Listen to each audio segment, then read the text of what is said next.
Welcome to studio yes news bulletin. ముందుగా headlines. ATM card సైజులో కొత్త రేషన్ కార్డులు, మంత్రి నాదెండ్ల.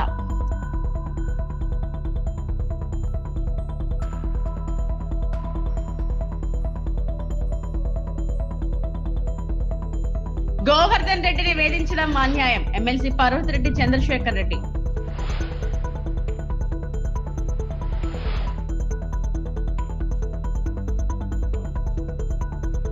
తిరుమలలో చెల్లిన తెలంగాణ కాంగ్రెస్ ఎమ్మెల్యే సిఫార్సు లేఖలు. మే నెల నుంచి ఏటీఎం కార్డు సైజులో కొత్త రేషన్ కార్డులు జారీ చేయబోతున్నట్లు పౌర సరఫరాల శాఖ మంత్రి నాదెండ్ల మనోహర్ తెలిపారు. ప్రస్తుతం ఉన్న ఫ్యామిలీ రేషన్ కార్డుని సైజు తగ్గించి అన్ని వివరాలతో జారీ చేస్తామని వెల్లడించారు. క్యూఆర్ కోడ్ లాంటి భద్రతా ఫీచర్లతో కొత్త రేషన్ కార్డులు ఇస్తామన్నారు. జూన్ నుంచి మధ్యాహ్న భోజన పథకానికి సన్నబియ్యం సరఫరా చేస్తామని వెల్లడించారు. 60,000 మంది రైతుల దగ్గర కొనుగోలు చేశాం. మొట్టమొదటిసారి మన బిడ్డల కోసం మన పాఠశాలలోనూ మన వెల్ఫేర్ ఇన్స్టిట్యూషన్స్లో కూడా అద్భుతమైన క్వాలిటీ రైస్, సపరేట్ ప్యాకేజింగ్, దానికి ప్లస్ ముఖ్యమైన అంశం ప్రతి నెల మేము అందించేటట్టు. గతంలో చూశారు మీరు, చాలామంది పాపం టీచర్స్ ఇబ్బంది పడేవాళ్ళు, పాఠశాల హెడ్ మాస్టర్స్ ఇబ్బంది పడేవాళ్ళు. అటువంటి పరిస్థితి రాకూడదు, స్టోరేజ్ విషయంలో ఎక్కడ పొరపాటు జరగకూడదు. క్లాస్ రూమ్లోనే స్టోరేజెస్ జరిగేవి గతంలో. కాబట్టి ఏ నెలకు ఆ నెల సరుకు మేము పంపించేటట్టు ఏర్పాటు చేయబోతున్నాం. అది కూడా ఒక కొత్త సంస్కరణని అదనంగా రాష్ట్ర ప్రభుత్వం మనం ఈ రేషన్ కార్డ్స్ని రైస్ కార్డ్స్గా మనం కొత్తగా తీసుకొచ్చి మనం చేయబోతున్నాం.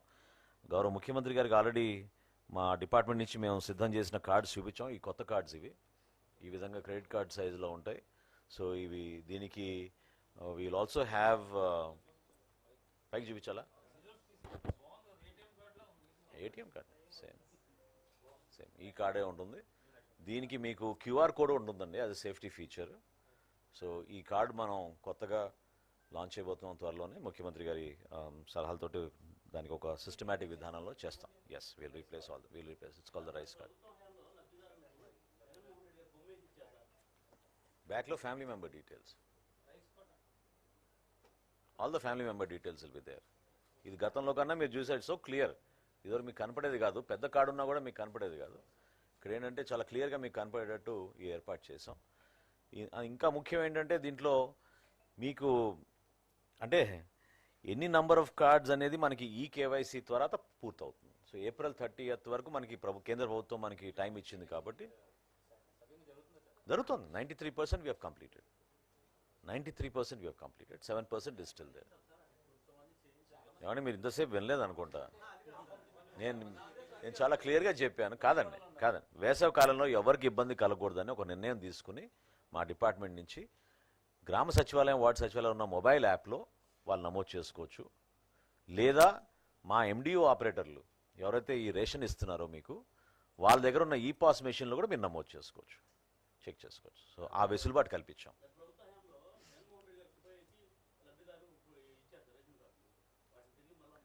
అదే తేడా అండి. మా కూటమి ప్రభుత్వం చూడండి, ఎక్కడా ఫోటోలు లేకుండా ప్రతి ఒక్కరిని మేము గౌరవించుకునే విధంగా ఒక సిస్టమేటిక్ విధానంలో తయారు చేస్తున్నాం. ఇది పర్ఫెక్ట్గా.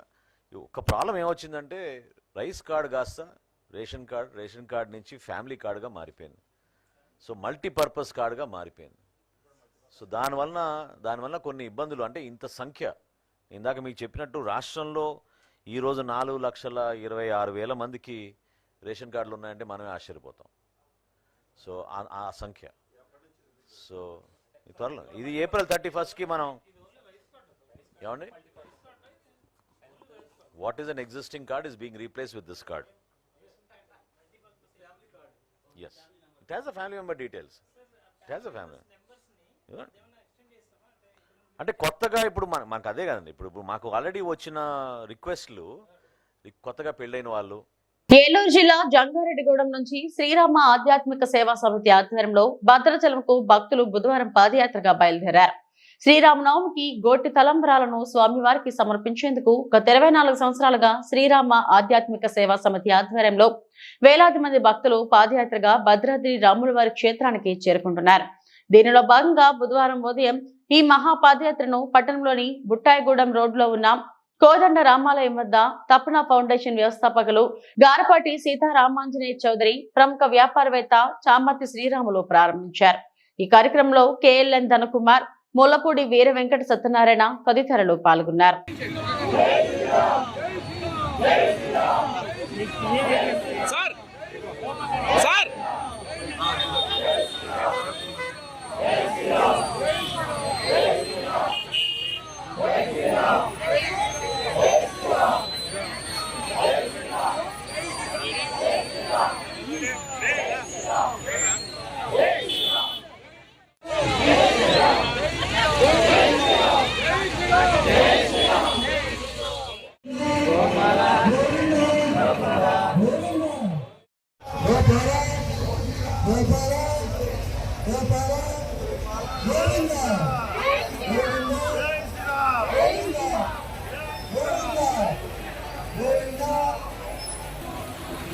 राम लक्ष्मण जान के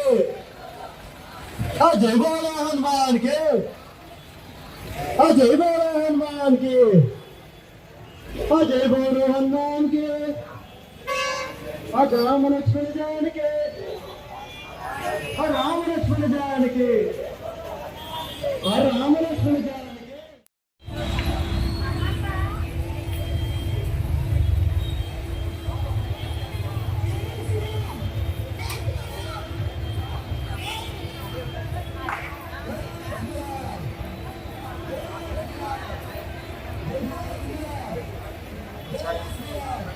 అన్ని ఆటంకాలు ఉన్నాయి.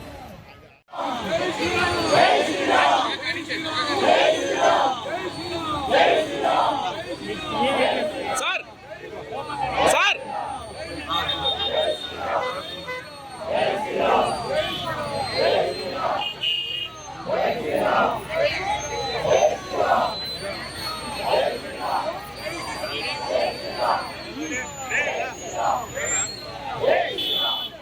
నెల్లూరు వైఎస్ఆర్ కాంగ్రెస్ పార్టీ జిల్లా కార్యాలయంలో వైఎస్ఆర్సీపీ నెల్లూరు నగర నియోజకవర్గ ఇన్ఛార్జ్ మరియు ఎమ్మెల్సీ పర్వతరెడ్డి చంద్రశేఖర్ రెడ్డి మీడియా సమావేశంలో మాట్లాడుతూ టీడీపీ కూటమి ప్రభుత్వ కుట్ర రాజకీయాలకు పరాకాష్ఠగా తప్పుడు వాంగ్మూలంతో మాజీ మంత్రి కాకాని గోవర్ధన్ రెడ్డిపై అక్రమంగా కేసు నమోదు చేశారని ఎమ్మెల్సీ పర్వతరెడ్డి చంద్రశేఖర్ రెడ్డి ధ్వజమెత్తారు.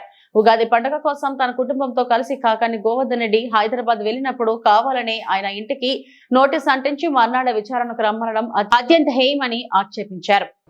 ప్రధానంగా కాకాని గోవర్ధన్ రెడ్డి గారి గురించి అందరికీ తెలిసే ఉంటుంది.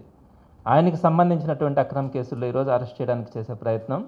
అయితే గోవర్ధన్ రెడ్డి గారు మొదటి నుంచి కూడా ఈ రోజు ఆయన ఏదో రాజకీయాల్లోకి రావడమో శాసనసభ్యుడు కావాలని ఆశించడమో కాదు. వాళ్ళ నాన్న సుమారుగా 18 సంవత్సరాల పాటు పొదలకూరులో పంచాయతీ ప్రెసిడెంట్గా సమితి ప్రెసిడెంట్గా ఉండడం, ఒక senior most politician family Nellore డిస్టిక్లో. అటువంటి ఫ్యామిలీ నుంచి వచ్చి ఒక జిల్లా పరిషత్ చైర్మన్గా నెల్లూరు జిల్లాలో ఒక జిల్లా పరిషత్ చైర్మన్ అలా పనిచేయొచ్చు, ఇలా సర్వీస్ చేయొచ్చు, ఇంత మంచి పేరు తెచ్చుకోవచ్చు అని నిరూపించినటువంటి వ్యక్తి గోవర్ధన్ రెడ్డి గారు. ఆదివారం ఉదయం బయలుదేరి ఆయన హైదరాబాద్కి వెళ్ళి అక్కడ కుటుంబ సభ్యులతో కలిసి ఆయన పండుగను సెలబ్రేట్ చేసుకుంటా ఉంటే ఆదివారం దాకా గమ్మునున్నటువంటి పోలీస్ అధికారులు కానీ రాజకీయ నాయకులు కానీ ఆదివారం సాయంత్రం 6 గంటల తర్వాత సుమారుగా 6:15 ఆ ప్రాంతంలో గోవర్ధన్ రెడ్డి గారి ఇంటి దగ్గరికి గోవర్ధన్ రెడ్డి గారు లేరు, ఆ రోజు హైదరాబాద్ వెళ్ళినారని చెప్పి తెలిసి 6:15 సమయంలో ఇక్కడికి వచ్చి ఆయనకు నోటీసులు ఇవ్వడానికి ప్రయత్నం చేయడం, అక్కడ గోడలు దూకడానికో లేకపోతే తాళాలు పగలగొట్టడానికి ప్రయత్నం చేయడం, ఆ తర్వాత గోడకు నోటీసులు అంటించి వెళ్ళిన విధానం చూస్తే ఆశ్చర్యం అనిపించింది. శనివారం దాకా గోవర్ధన్ ఉన్నారు కదా, సోమవారం కేసు పెట్టారు కదా, ఆ రోజు నుంచి అరెస్ట్ చేస్తారంటా ఉన్నారు. మీరు మార్చారు, సెక్షన్స్ అన్నీ మార్చారు, అయినా కూడా వెయిట్ చేసినాం. సోమ, మంగళ, బుధ, గురు, శుక్ర, శనివారం దాకా వెయిట్ చేసినాం. ఆదివారం రోజు పండగ, పెద్ద పండగ, అందరూ కూడా ఉగాది పండుగని చక్కగా జరుపుకుంటారన్న ఆలోచనతో ఆయన హైదరాబాద్కి వెళ్ళినప్పుడు ఆ సమయంలో ఇక్కడికి వచ్చి నోటీసులు అంటించడం ఎంత దురదృష్టమో మీరు ఆలోచించాలి. అలా చేసి లేడు, పారిపోయినాడు. మేము వెళ్ళే టయానికి మేము వస్తున్నామని తెలిసి ఆయన రాష్ట్రం వదిలి వెళ్ళిపోయినాడు, దేశం వదిలి వెళ్ళిపోయినాడు అని చెప్పి కొన్ని పేపర్లలో స్టేట్మెంట్స్ ఇప్పించినారు. ఎంత దారుణంగా ఉంటుందో మీరు ఒకసారి. తిరుమల శ్రీవారిని రిలయన్స్ ఇండస్ట్రీస్ అధినేత ముఖేష్ అంబానీ తనయుడు ఆకాష్ అంబానీ దర్శించుకున్నారు. ఉదయం విఐపి దర్శన సమయంలో ఆయన స్వామివారి సేవలో పాల్గొన్నారు. తొలుత టీటీడీ అధికారులు ఆయనకు స్వాగతం పలికి దర్శన ఏర్పాట్లు చేశారు. అనంతరం ఆలయ అర్చకులు ఆయనకు వేదాశీర్వచనం చేసి స్వామివారి తీర్థ ప్రసాదాలను అందజేశారు. అనంతరం ఎస్వి గోశాలకు చేరుకుని గోపూజ చేశారు.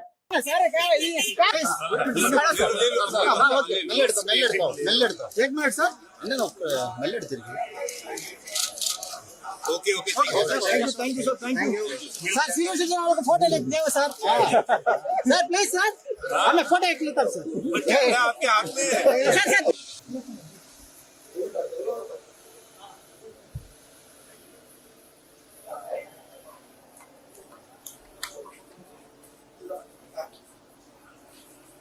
వీడియో ఉండు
తిరుమల శ్రీవారి దర్శనం కోసం తెలంగాణ నాయకుల సిఫార్సు లేఖలు అనుమతిస్తామని చేసిన ప్రకటన ఒట్టిదే అని తేలిపోయింది.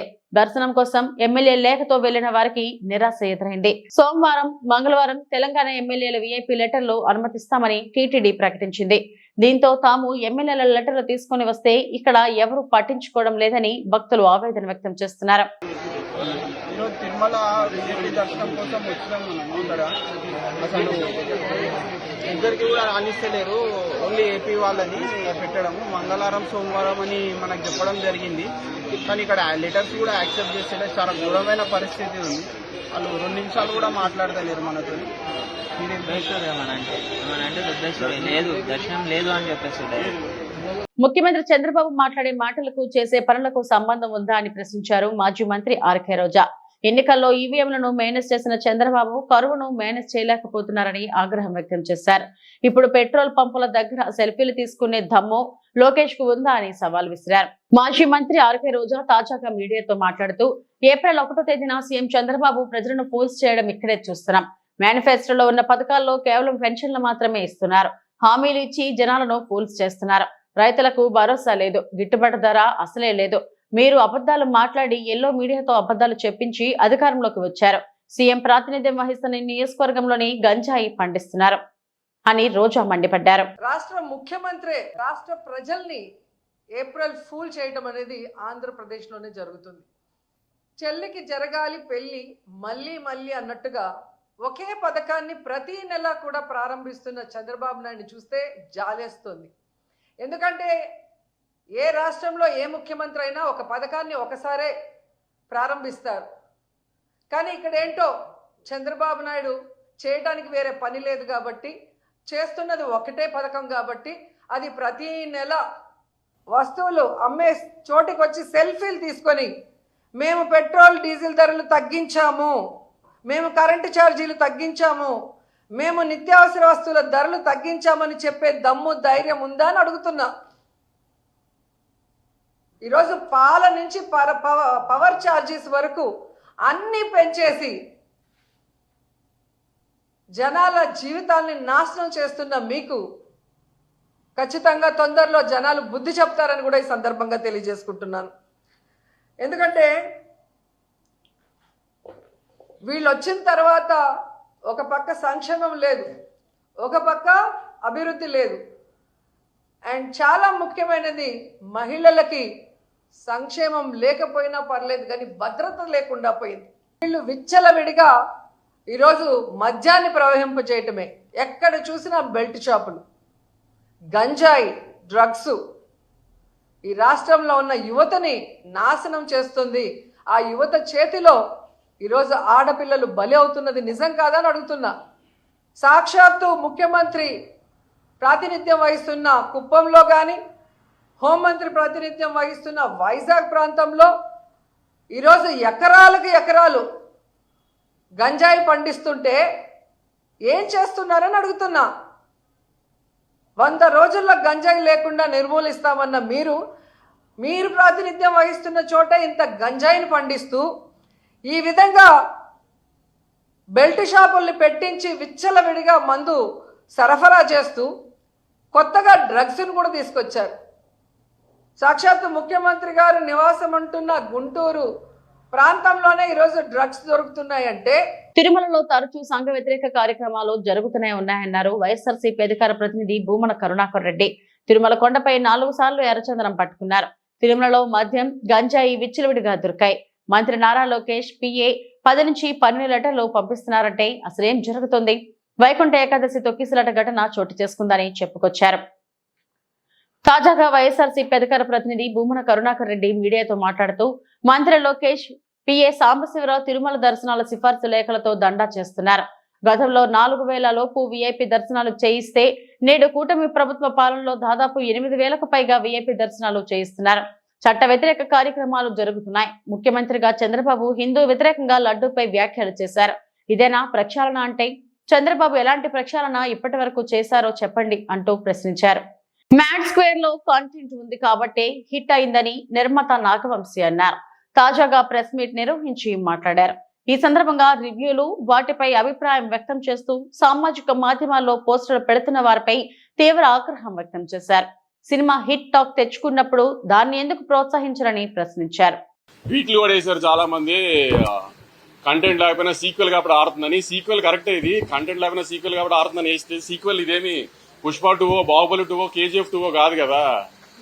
ఎలా ఉన్నా చూసేయడానికి ఆ 3 సినిమాలు కూడా బాగున్నాయి. మళ్ళీ దాని కాంట్రవర్సీ చేయకుండా ఎలా ఉన్నా చూసారు కదా. ఏదన్నా పెద్ద హీరో లేడు, హై మూమెంట్స్ ఉండవు, హీరోయిక్ మూమెంట్స్ ఉండవు, అయినా అరుస్తూనే ఉన్నారు జనం సెకండ్ హాఫ్ లో. మరి ఎందుకంటారు జనానికి తెలియలేదా మీకు తెలిసినంత సినిమా గురించి? పోనీ మీకే ఎక్కువ తెలుసా? రివ్యూస్ రాసిన రోజు కూడా రివ్యూస్ అది వచ్చేసిన తర్వాత నేను రిలీజ్ రోజు సాయంత్రం ప్రెస్ మీట్ పెట్టా, కానీ ఏం రివ్యూస్ గురించి మాట్లాడలా. ఎందుకంటే వాళ్ళ జాబ్ వాళ్ళది, మన జాబ్ మంది. కానీ వాళ్ళ రివ్యూని జస్టిఫై చేయడానికి వాళ్ళు ట్వీట్లు వేస్తున్నారు. సినిమా కరెక్షన్ ఊరికే ఉన్నాయి కంటెంట్ లేకుండా. అది కరెక్ట్ కాదు కదా. ఇది సినిమా ఇండస్ట్రీ, మీరు నేను కోఎగ్జిస్ట్ అవ్వాలి. నేను సినిమాలు రిలీజ్ చేసి హిట్ అయ్యి నేను సినిమా తీస్తేనే మీ వెబ్సైట్ రన్ అవుతుంది. నేను యూట్యూబ్ ఇంటర్వ్యూ ఇస్తేనే మీ యూట్యూబ్ ఛానల్స్ రన్ అవుతాయి. మీ ఇండస్ట్రీలో మేము యాడ్ ఇస్తేనే మీ వెబ్సైట్ రన్ అవుతుంది. అంతేగాని సినిమాని చంపేయడానికి ట్రై చేయమాకండి. మీ రివ్యూలు మేమే కాదల్లా. ఆ రోజు రివ్యూలు వచ్చిన తర్వాత నేను ప్రెస్ మీట్ పెట్టా, కానీ రివ్యూ గురించి ఏం కామెంట్ చేయాల. నేను ఇప్పుడు రివ్యూ గురించి కామెంట్ చేయాలి. మీ ఒపీనియన్ మీ ఇష్టం. కానీ సినిమా ఆడుతున్న తర్వాత కూడా సినిమా ఎందుకు ఆడుతుందని అనాలిసిస్ మీరు ఇవ్వాల్సిన అవసరం లేదు. మీ జడ్జ్మెంట్ జనాలకు అక్కర్లా. జనం ఆల్రెడీ జడ్జ్ చేసేసి జనం చూస్తున్నారు దాన్ని. ఆ జడ్జ్మెంట్ చేసి సినిమాల గురించి సినిమాని డిస్ట్రాయ్ చేయడానికి ట్రై చేయమాకండి. సినిమాలు ఆడితేనే మీరు ఉంటారు, లేకపోతే వెబ్సైట్ మూసి ఇంటికి రావాల్సి వస్తుంది అందరూ. అంతగా మా మీద పగుంటే దమ్ముంటే మానిపారేయండి, బ్యాన్ చేయండి. ఇప్పుడు నేను ఇంత కామెంట్ చేశాను కదా, నా సినిమాలు బ్యాన్ చేయండి, నా సినిమా ఆర్టికల్స్ రాయకండి, నా దగ్గర యాడ్ తీసుకోకండి, నా సినిమాలు రివ్యూ రాయకండి, చూద్దాం చూసుకోండి, నాకేం అవసరంలా. మీరు మానేయండి, మమ్మల్ని బ్యాన్ చేయండి, చూస్తా నేను. నా సినిమా నేను ఓపెన్ గా చెప్తున్నా, నా సినిమా బ్యాన్ చేయండి, నా ఆర్టికల్స్ రాయకండి, నా సినిమా ఆర్టికల్స్, నా సినిమా రివ్యూ రాయకండి. నేను ఎలా ప్రమోట్ చేసుకోవాలి సినిమా నేను ప్రమోట్ చేసుకుంటా. మీరు వెబ్సైట్ ప్రమోట్ చేస్తేనే సినిమాలు ఆడట్లేదు. తిరుమలలో తరచూ సంఘ వ్యతిరేక కార్యక్రమాలు జరుగుతూనే ఉన్నాయన్నారు వైఎస్ఆర్సీపీ అధికార ప్రతినిధి భూమన కరుణాకర్ రెడ్డి. తిరుమల కొండపై 4 సార్లు ఎర్రచందనం పట్టుకున్నారు. తిరుమలలో మద్యం గంజాయి విచ్చలవిడిగా దొరికాయి. మంత్రి నారా లోకేష్ పిఏ 10 నుంచి 12 లీటర్లు పంపిస్తున్నారంటే అసలేం జరుగుతుంది? వైకుంఠ ఏకాదశి తొక్కిసలాట ఘటన చోటు చేసుకుందని చెప్పుకొచ్చారు. తాజాగా వైఎస్ఆర్సీపీ అధికార ప్రతినిధి భూమన కరుణాకర్ రెడ్డి మీడియాతో మాట్లాడుతూ మంత్రి లోకేష్ పిఏ సాంబశివరావు తిరుమల దర్శనాల సిఫార్సు లేఖలతో దండా చేస్తున్నారు. గతంలో 4000 లోపు వీఐపీ దర్శనాలు చేయిస్తే నేడు కూటమి ప్రభుత్వ పాలనలో దాదాపు 8000కు పైగా వీఐపీ దర్శనాలు చేయిస్తున్నారు. చట్ట వ్యతిరేక కార్యక్రమాలు జరుగుతున్నాయి. ముఖ్యమంత్రిగా చంద్రబాబు హిందూ వ్యతిరేకంగా లడ్డూపై వ్యాఖ్యలు చేశారు. ఇదేనా ప్రక్షాళన అంటే? చంద్రబాబు ఎలాంటి ప్రక్షాళన ఇప్పటి వరకు చేశారో చెప్పండి అంటూ ప్రశ్నించారు. PS టు CMO అన్న పేరుతో ప్రతిరోజు దాదాపు 10 నుంచి 12 ఉత్తరాలు పంపిస్తూ వాటికంతా కూడా VIP దర్శనాలు ఏర్పాట్లు చేస్తూ ఇంకా అనేక రకాలైనటువంటి సేవా దర్శనాలన్నీ కూడా ఏర్పాటు చేయటం అన్నది చాలా రెడ్ హ్యాండెడ్గా దొరకటం జరిగింది. అంటే ఒక మంత్రికే రోజుకు ఒక లెటర్కు మించి 6 మందికి మించి దర్శనం ఇవ్వము అని ప్రకటించినటువంటి కూటమి ప్రభుత్వంలో నారా లోకేష్ గారు అనేటువంటి ఒక మంత్రి PS టు CMO అన్న పేరుతో రోజుకు 10 నుంచి 12 లెటర్లు దర్శనానికి పంపిస్తున్నారంటే, మా కాలంలో ఏమో విపరీతమైనటువంటి విఐపి దర్శనాలు చేసినారు అని చంద్రబాబు నాయుడు గారు, పవన్ కళ్యాణ్ గారు మాట్లాడినారు. ఈ రోజున మా కాలంలో 4,000 నుంచి 5,000 దర్శనాలకు లోపే మేము దర్శనాలు విఐపీలకు ఏర్పాటు చేస్తే, ఈ రోజున 6,000 నుంచి 7,500 మందికి పైగా అనునిత్యము కూడా వీళ్ళు విఐపి దర్శనాలని ఏర్పాటు చేస్తున్నారు. అందులో కూడా వీళ్లకు కావలసినటువంటి, వీళ్లకు సేవ చేసినటువంటి వాళ్ళకే ఈ విఐపి సిఫార్సు దర్శనాలను చేస్తున్నారు. అంటే ఎంత అరాచకంగా వ్యవహరిస్తున్నారు ఒక దర్శనాల విషయంలోనే అని చాలా స్పష్టంగా దీన్ని బట్టి చూస్తే అర్థమవుతుంది. దానికి తోడు చంద్రబాబు నాయుడు గారు ఈ రోజున తిరుమల ప్రక్షాళనకు సంబంధించి టీటీడీ చైర్మన్ గారిని, ఎగ్జిక్యూటివ్ ఆఫీసర్ గారిని, అలాగే అడిషనల్ ఈఓ గారిని, వీళ్ళ ముగ్గురితో కూడా ఓ సమీక్షా సమావేశం నిర్వహిస్తున్నారు. ఏం ప్రక్షాళన గురించి? వీళ్ళు చేస్తున్నటువంటి ప్రక్షాళన ఏంది? ఈ 10 నెలల కాలంలో మీరు కొండ మీద మీ పాలన వలన ఇన్ని తప్పులు కావు. ఒకవైపున టూరిజంని డెవలప్ చేయడానికి బోటింగ్ వ్యవహారం కానీ, దాని మీద మాట్లాడినటువంటి అటవీ శాఖ అధికారి ఇక్కడ చట్ట వ్యతిరేక కార్యక్రమాలు జరుగుతున్నాయని చెప్పటం కానీ, అంటే చట్ట వ్యతిరేక కార్యక్రమాలు జరుగుతున్నట్టే కదా. ఇప్పటి వరకు 4 సార్లు అక్కడ ఎర్రచందనాన్ని పట్టుకున్నారు కొండ మీద. ఇదొక చట్ట వ్యతిరేకమైనటువంటి కార్యక్రమమే. అలాగే ఈ టూరిజాన్ని డెవలప్ చేయటం కోసమని ఈ బోటింగ్ చేస్తున్నామని అటవీ శాఖ సిబ్బంది చెప్పటం, ఇలా 1 కాదు 2 కాదు, కొల్లలుగా కొండ మీద జరుగుతున్నటువంటి ఒకవైపున మద్యం, ఒకవైపున గంజాయి, మరొక వైపున మాంసాలు, మాంస భోజనాలు, ఇలాంటివన్నీ కూడా మీ హయాములే జరుగుతున్నాయి చంద్రబాబు గారు. దీన్ని గుర్తించాల్సినటువంటి అవసరం ఉన్నది. మీరు ఎంతసేపు వైఎస్ఆర్ కాంగ్రెస్ పార్టీ పాలన మీద, జగన్మోహన్ రెడ్డి గారి మీద వాళ్ళ వ్యక్తిత్వాన్ని హననం చేయడానికి వాడుకుంటున్నారే తప్ప, మీరు అధికారంలోకి వచ్చి 10 నెలలు అయిపోయింది అన్నటువంటి విషయాన్ని మరిచిపోయి ఇంకా మా మీద దాడి చేస్తేనే అనేటువంటి విమర్శ మీరు చేసినారు. ఒక్కసారిగా మొత్తం హిందూ సమాజం అంతా ఉలిక్కి పడే విధంగా వాళ్లే ఏందబ్బా ఒక ముఖ్యమంత్రి ఈ రకంగా మాట్లాడాడు అని భయాందోళనలకు గురి చేసే విధంగా మీరు మీ మాటలు ఆ రోజున మాట్లాడడం జరిగింది. దానివల్ల హిందువుల మనస్సులన్నీ కూడా గాయపడ్డాయి. ఈ గాయపడటం తిరుమల క్షేత్రాన్ని ప్రక్షాళన చేయటమా? ఇదేనా ప్రక్షాళన అంటే? ఆయన మీ అనుంగు తమ్ముడు పవనానంద స్వామి ఏమో కొండ మీదనే దీక్ష పూనినాను నేను అని, నేను నడుము బిగించినాను అన్నాడు. ఆ నడుము బిగించినప్పుడే ఆయన నడుము. ఇవి ఇప్పటి వరకు నా బులెటిన్ అప్డేట్స్. నమస్తే.